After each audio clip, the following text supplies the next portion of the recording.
하나님은 모세가 힘있고 자신감 넘칠 때 찾아오지 않았습니다. 무너진 마음, 패배와 좌절을 경험하고 나그네와 같이 된 그에게 나타나셨습니다. 불꽃 가운데 하나님은 부르셨습니다. 내가 선 곳은 거룩한 곳이니 내 신을 벗으라. 하나님은 그와 함께 하겠으니 이스라엘을 구원하러 내려가라 하셨습니다. 하지만 모세는 수십 년간 굳어진 삶으로 변화를 망설였습니다. 쉬이 용기 내지 못하는 모세에게 하나님은 자신의 이름을 드러내시고 하나님의 하나님 되심을 보이셨습니다. 끝내 그를 들어 애굽의 압제에서 고통하고 신음하고 있는 이스라엘을 구원하러 가게 하셨습니다. 그 길을 떠나는 모세의 손에는 하나님의 지팡이가 쥐어져 있었습니다. 불꽃 가운데 찾아온 하나님의 은혜가 그를 이끌어 갔습니다. 1절부터 10절입니다. 이스라엘 자손이 또 여호와의 목전에 악을 행하였으므로 여호와께서 7년 동안 그들을 미디안의 손에 넘겨주시니 미디안의 손이 이스라엘을 이긴지라. 이스라엘 자손이 미디안으로 말미암아 산에서 웅덩이와 굴과 산성을 자기들을 위하여 만들었으며 이스라엘이 파종한 때면 미디안과 아말렉과 동방 사람들이 치러 올라와서 진을 치고 가사에 이르도록 토지 소산을 멸하여 이스라엘 가운데에 먹을 것을 남겨두지 아니하며 양이나 소나 나귀도 남기지 아니하니 이는 그들이 그들의 짐승과 장막을 가지고 올라와 메뚜기 때 같이 많이 들어오니 그 사람과 낙타가 무수함이라. 그들이 그 땅에 들어와 멸하려 하니 이스라엘이 미디안으로 말미암아 궁핍함이 심한지라. 이에 이스라엘 자손이 여호와께 부르짖었더라. 이스라엘 자손이 미디안으로 말미암아 여호와께 부르짖었으므로 여호와께서 이스라엘 자손에게 한 선지자를 보내시니 그가 그들에게 이르되 여호와께서 이같이 말씀하시기를 이스라엘의 하나님 내가 너희를 애굽에서 인도하여 내며 너희를 그 종되었던 집에서 나오게 하여 애굽 사람의 손과 너희를 학대하는 모든 자의 손에서 너희를 건져내고 그들을 너희 앞에서 쫓아내고 그 땅을 너희에게 주었으며 내가 또 너희에게 이르기를 나는 너희의 하나님 여호와이니 너희가 거주하는 아모리 사람의 땅의 신들을 두려워하지 말라 하였으나 너희가 내 목소리를 듣지 아니하였느니라 하셨다 하니라. 미디안으로 공격을 받은 지 7년이 되었습니다. 어린아이가 청년이 될 긴 시간입니다. 그들은 잠잠하다 추수 때가 되면 찾아와 곡식을 쓸어 갔습니다. 올 때는 아말렉과 북방 민족과 함께 왔는데 장막을 가지고 와선 아예 자리를 잡고 이스라엘 곳곳을 쑤시고 다녔습니다. 남김없이 약탈했습니다. 가축들은 두말할 것 없습니다. 혹여나 다 가져가지 못할까 염려했는지 데려온 낙타의 수가 무수했습니다. 이스라엘 백성들은 그들을 피하려 산에서 웅덩이와 굴, 산성을 만들었습니다. 그러나 피한다고 해결될 문제가 아니었습니다. 먹고 사는 문제는 어찌할 수 없었습니다. 굶주림과 허기짐으로 그들은 신음했습니다. 가나안 땅의 신들에게 도움을 요청했습니다. 그러나 상황은 나아지지 않았습니다. 그들이 하나님을 믿지 않은 것은 아닙니다. 이 문제에 있어선 그 신들이 더 능력 있다고 여긴 것뿐입니다. 그들은 이 신도 믿고 저 신도 믿었습니다. 궁핍함이 극에 달하자 이스라엘은 평소 비중 있게 보지 않았던 하나님께 호소하기 시작했습니다. 조상들이 믿어왔던 하나님께 부르짖었습니다. 그렇다고 그들이 하나님께 돌아가려고 마음먹은 것은 아니었습니다. 그들의 집에는 바알의 신당이 있었고 아세라의 조각상이 있었습니다. 하나님이란 존재는 그곳에 부적을 하나 더 두는 정도였습니다. 그것은 하나님이 원하시는 부르짖음이 아니었습니다. 고통을 벗어날 수 있는 방법도 아니었습니다. 하나님께 돌아올 때에는 죄에서 돌이켜야 합니다. 하나님은 죄를 미워하시고 거룩한 분이시기 때문입니다. 사사시대 이스라엘의 모습이 그러했습니다. 자기 소견에 오른 대로 하나님을 섬겼습니다. 왕이 없었기 때문입니다. 자신 이외에는 그들의 인생의 주도권을 쥐게 하려 하지 않는 시대였습니다. 그들 가운데 하나님의 자리는 없었습니다. 하나님을 부르짖었다 한들 그것은 포장된 자기 욕망에 불과했습니다. 목이 곧고 강박하며 자기 멋대로 살아가려 하는 이스라엘이었지만 하나님은 그들의 부르짖음을 듣고 찾아가셨습니다. 하나님은 사사를 보내기 전에 선지자를 먼저 보내어 말씀을 전하셨습니다. 하나님께서 고난을 허락하신 이유였습니다. 하나님은 그들이 자신의 죄를 깨닫기 원했습니다. 하나님은 이스라엘을 애굽의 손길로부터 구원하셨습니다. 수많은 위기와 전쟁 속에서 지키셨고 보호하셨습니다. 그뿐 아니라 그들을 자기 소유, 자기 백성 삼으셨습니다. 약속의 땅을 주셨고 가나안 땅을 물리치게 하사 나라를 세우게 하셨습니다. 그들은 하나님으로 시작하여 하나님으로 살아가는 그의 소유된 백성이었습니다. 그런 그들에게 하나님은 아모리 땅의 수친을 두려워하지 말라 하셨습니다. 하지만 그들은 말씀을 듣지 않았습니다. 엄밀히 말하면 듣지 않은 게 아니라 믿지 않은 겁니다. 하나님은 수많은 이적과 기적을 보이시며 하나님 됨을 드러내셨는데 이스라엘은 신뢰하지 않았습니다. 이것이 그들이 하나님과 멀어졌고 이스라엘의 손에 넘겨진 이유였습니다. 11절부터 21절입니다. 여호와의 사자가 아비에셀 사람 요아스에게 속한 오브라에 이르러 상수리 나무 아래에 앉으니라. 마침 요아스의 아들 기드온이 미디안 사람에게 알리지 아니하려 하여 밀을 포도주 틀에서 타자 가더니 여호와의 사자가 기드온에게 나타나 이르되 큰 용사여 여호와께서 너와 함께 계시도다 하매 기드온이 그에게 대답하되 오 나의 주여 여호와께서 우리와 함께 계시면 어찌하여 이 모든 일이 우리에게 일어났나이까? 또 우리 조상들이 일찍이 우리에게 이르기를 여호와께서 우리를 애굽에서 올라오게 하신 것이 아니냐 한 그 모든 이적이 어디 있나이까? 이제 여호와께서 우리를 버리사 미디안의 손에 우리를 넘겨주셨나이다 하니 여호와께서 그를 향하여 이르시되 너는 가서 이 너의 힘으로 이스라엘을 미디안의 손에서 구원하라.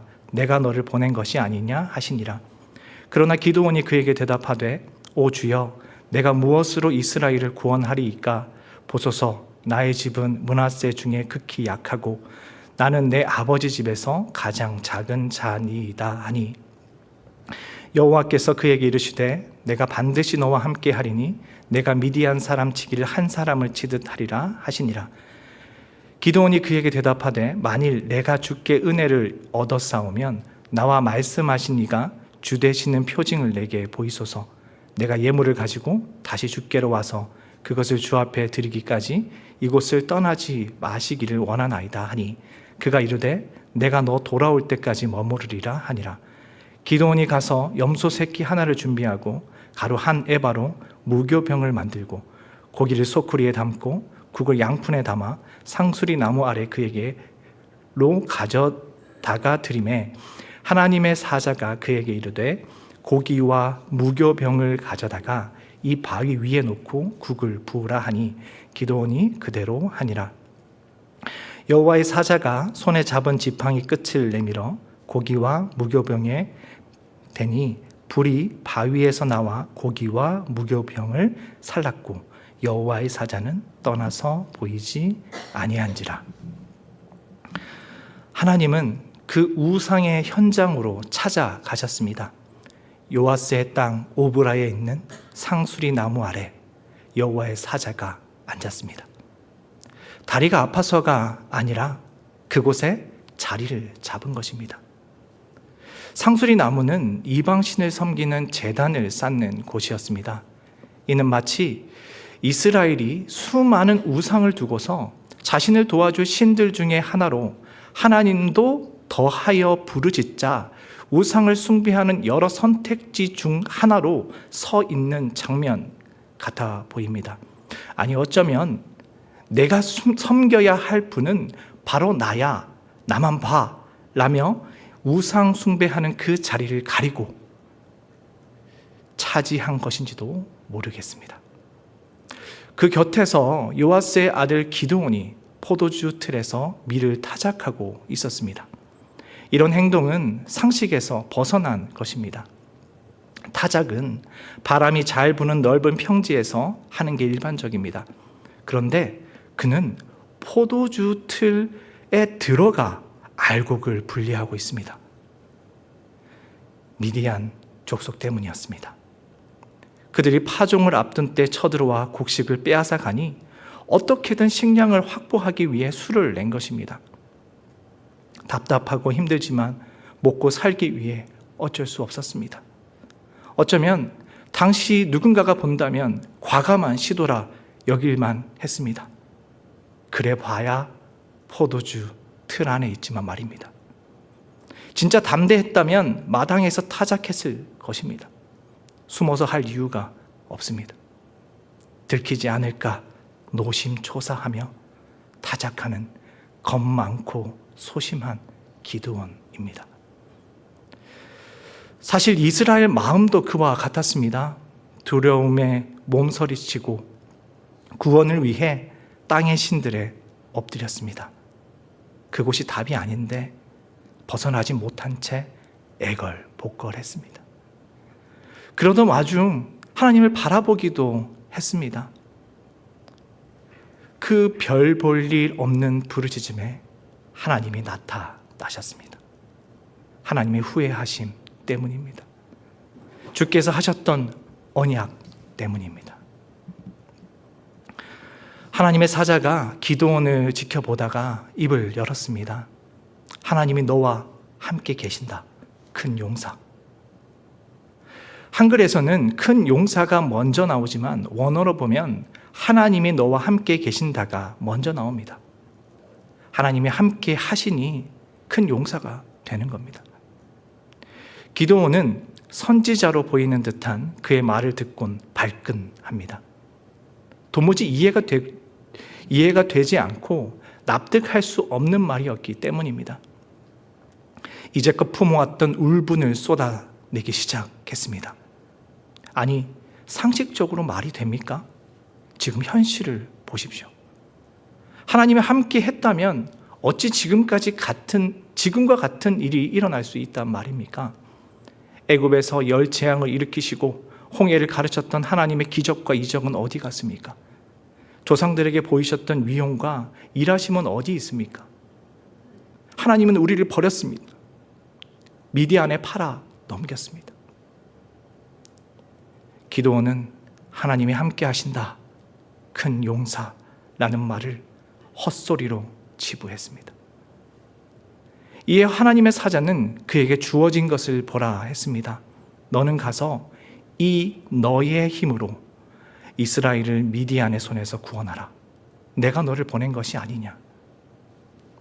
그 말에 기드온은 마치 말 잘했다는 듯 자신의 형편과 위치를 나열하기 시작했습니다. 자기 집안은 므낫세에서 극히 약하고 자신은 집안에서 가장 작은 자라 하며 자신에겐 힘이 없다고 주장했습니다. 하지만 실은 그와 달랐습니다. 기드온의 아버지 요아스는 마을에서 가장 영향력 있는 자였습니다. 가진 땅도 많았고 큰 집과 종들을 거느린 부자축에 속했습니다. 기드온이 바알의 단을 허물 때 10명의 하인을 데리고 간 것만 봐도 그러합니다. 이 기드온이 한 말은 마치 모세가 하나님 앞에 했던 말과 비슷합니다. 모세는 왕궁에서 최고의 교육을 받으며 자랐습니다. 당연히 언변도 뛰어났을 것입니다. 그가 비록 40년의 광야 생활을 했다 할지라도 그가 배웠던 것들이 다 사라지지는 않았을 것입니다. 그러나 모세는 하나님 앞에서 자신은 말 못하는 자라 말하며 다른 일을 보내라고 말했습니다. 기드온도 마찬가지였습니다. 그는 부자였고 영향력 있는 집안에 태어났지만 그러지 못하다라고 말했습니다. 이것은 겸손이 아닙니다. 하나님의 말씀을 믿지 못하는 약한 마음과 소심함으로부터 나온 고백이었습니다. 처음부터 하나님의 사자는 기드온에게 그의 처지와 형편에 대해 이야기하지 않았습니다. 그는 너의 힘이 아니라 이 너의 힘으로 이스라엘을 구하러 가라고 하셨습니다. 이 너의 힘은 주님이 주신 힘입니다. 하나님이 그에게 먼저 찾아와 함께 하시며 용사라 부르셨습니다. 기드온을 큰 용사라 했지만 사실 그렇게 보이지 않습니다. 미디안이 무서워 벌벌 떨면서 밀을 포도주 틀에서 타작하는 모습 속에 용맹함은 전혀 찾아볼 수 없습니다. 그래서 의아하게 느껴지기도 합니다. 그러나 그는 큰 용사입니다. 왜냐하면 큰 용사는 그로부터가 아니라 하나님이 함께 하심으로부터 시작되는 것이기 때문입니다. 그는 부족하지만 하나님이 큰 용사로 사용하실 것입니다. 소심한 기드온에게 하나님의 사자는 오히려 확신으로 답했습니다. 내가 반드시 너와 함께 할 것이다. 내가 함께 하기 때문에 네가 미디안 사람 치기를 한 사람을 치듯 할 것이다. 재미있는 것은 성경을 보면 여기서의 주어가 하나님의 사자에서 여호와로 갑자기 바뀌어 있다는 것입니다. 하나님이 하시는 말씀이 강조되고 있는 것입니다. 기드온은 자신에게 찾아온 은혜를 마주하기 시작했습니다. 그러나 아직 확신하지는 못했습니다. 이런 나와 함께 한다고, 이런 나를 사용하신다고. 그는 자신에게 찾아온 은혜를 이해할 수 없었습니다. 제가 은혜를 받은 것이라면 지금 저와 말하고 있는 이 당신이 되는 표징을 보여주십시오. 한글 성경에서 주라고 되어 있지만 원어로 보면 당신이라는 2인칭 단수입니다. 당신이 하는 말이 맞다면 그 증거를 보여주십시오 라는 뜻입니다. 기드온은 그를 선지자로 인정하고 그에게 구했습니다.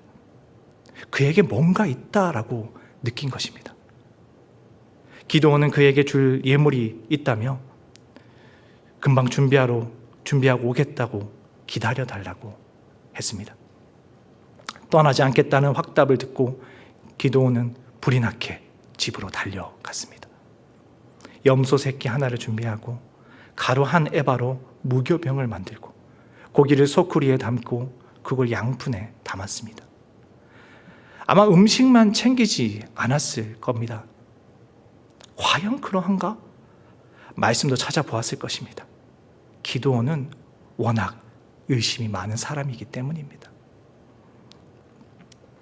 약속대로 그는 여전히 상수리 나무 아래 있었습니다. 기드온이 그에게 준 음식은 상당했습니다.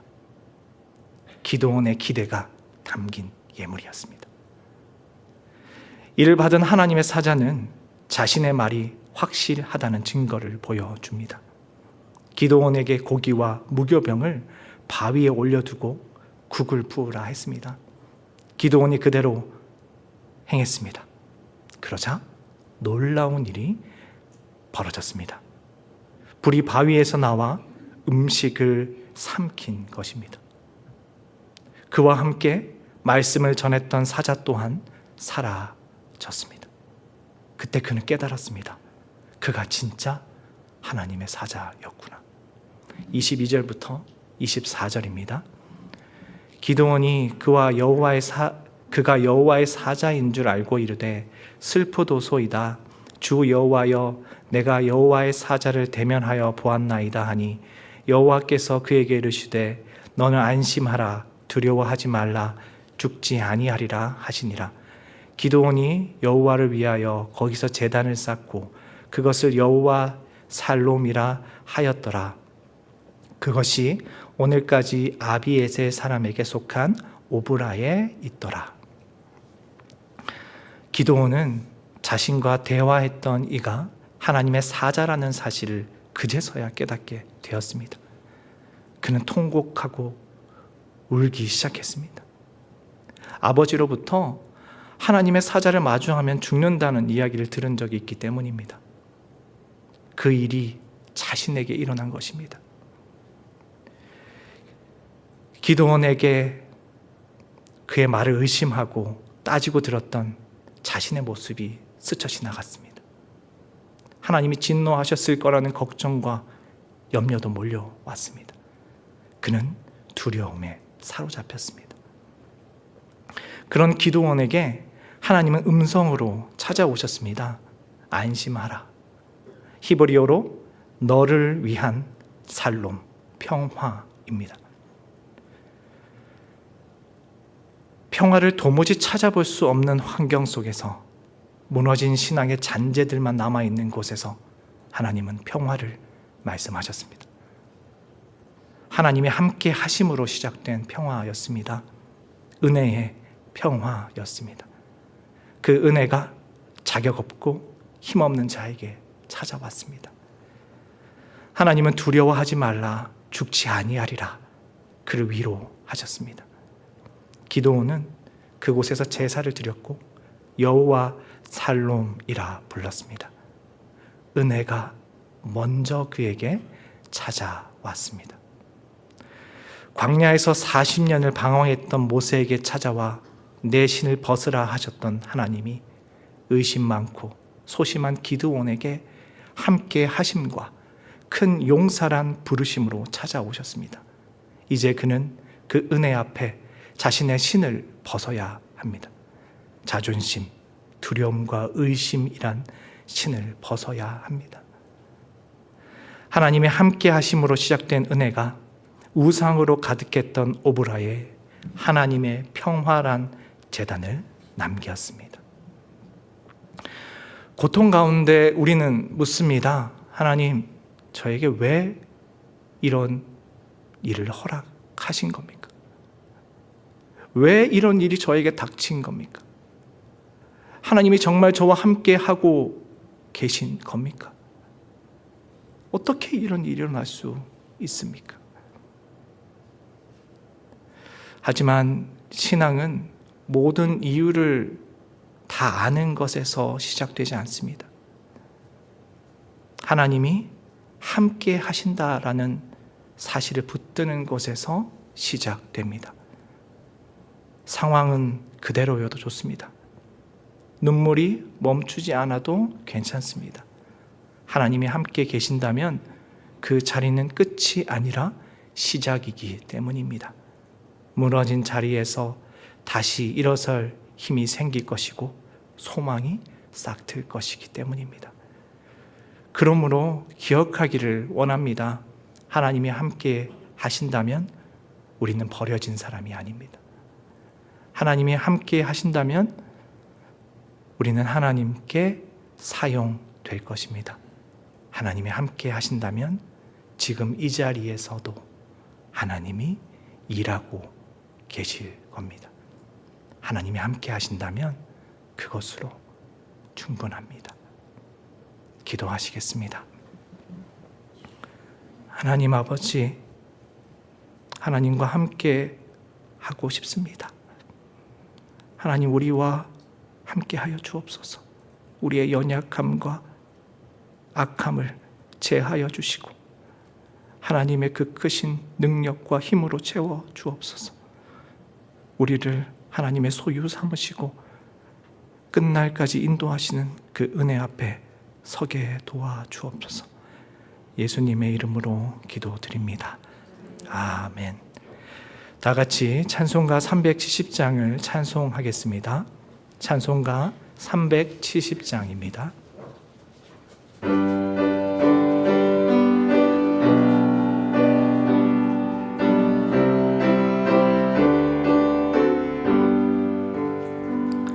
주 안에 있는 나에게 단 근심이 있으랴.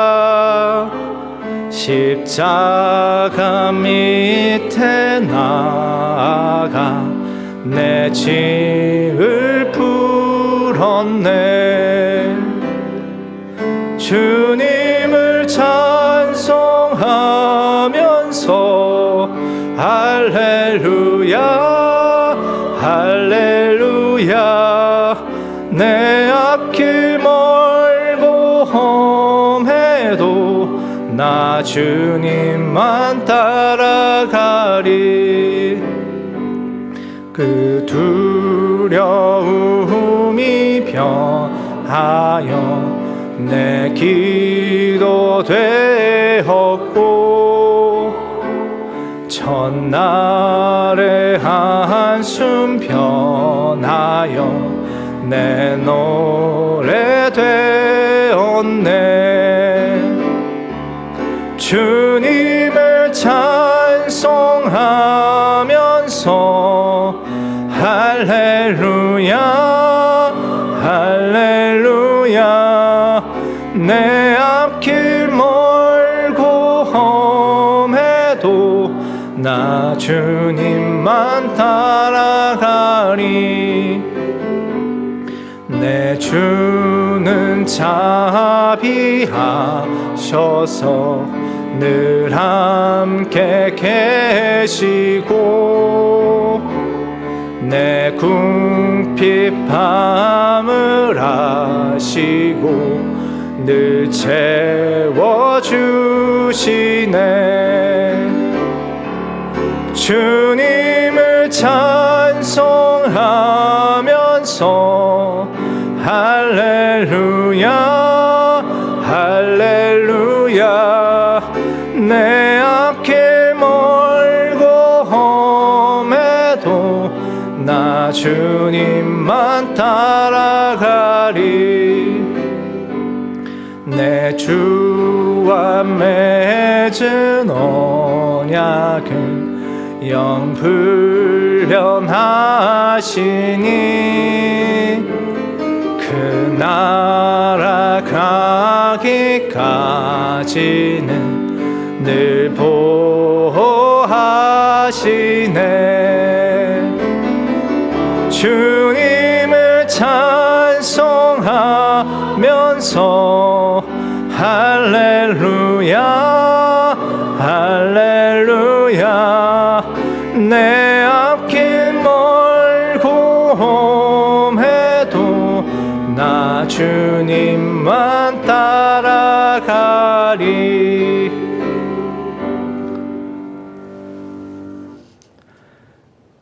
우리 주 예수 그리스도의 은혜와 하나님 아버지의 사랑과 성령님의 교통하심이 두려움과 염려를 주께 맡기며 하나님과 함께함으로 자기 신을 벗고 나아가는 주님의 사람들과 100주년 기념교회 위에 지금으로부터 영원토록 함께해 주시기를 간절히 축원하옵나이다. 아멘.